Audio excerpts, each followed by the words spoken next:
But a railroad has its front men, too.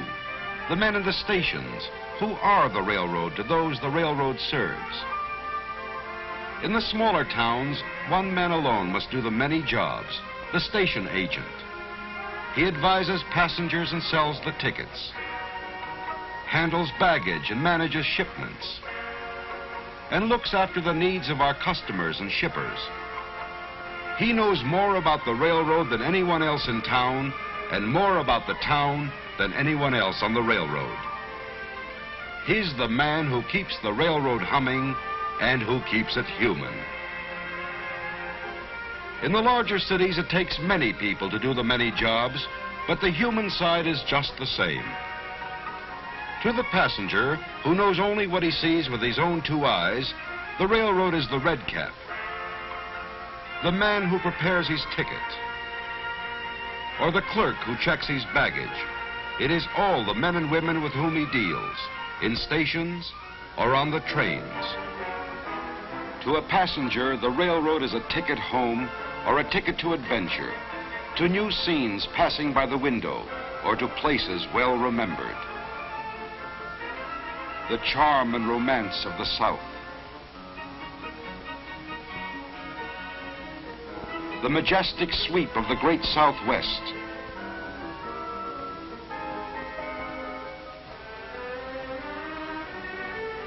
the color and beauty on the shores of the Pacific. It is beauty in unexpected places, beauty that changes with the seasons. Spring is the gentle season, as fragile as the blossom on the branch.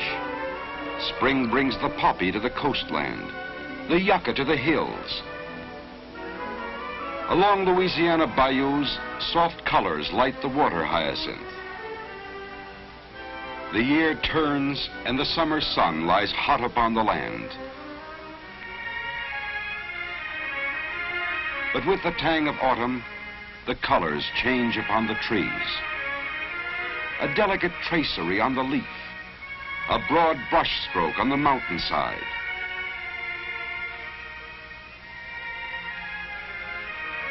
The season of the burning bush gives way to the season of the silver mantle. Winter brings the silent snow, the muffled brook, the bough beneath its crystal burden.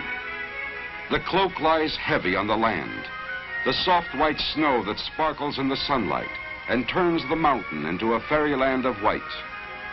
The soft white snow which drives before the wind until it becomes deep enough to bury poles along our lines.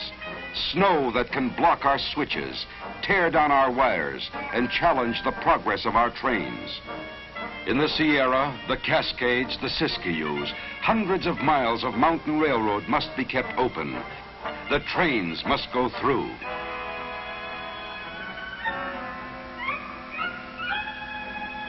When a new storm blows into the Sierra, you can be sure of just one thing. A battle is about to begin.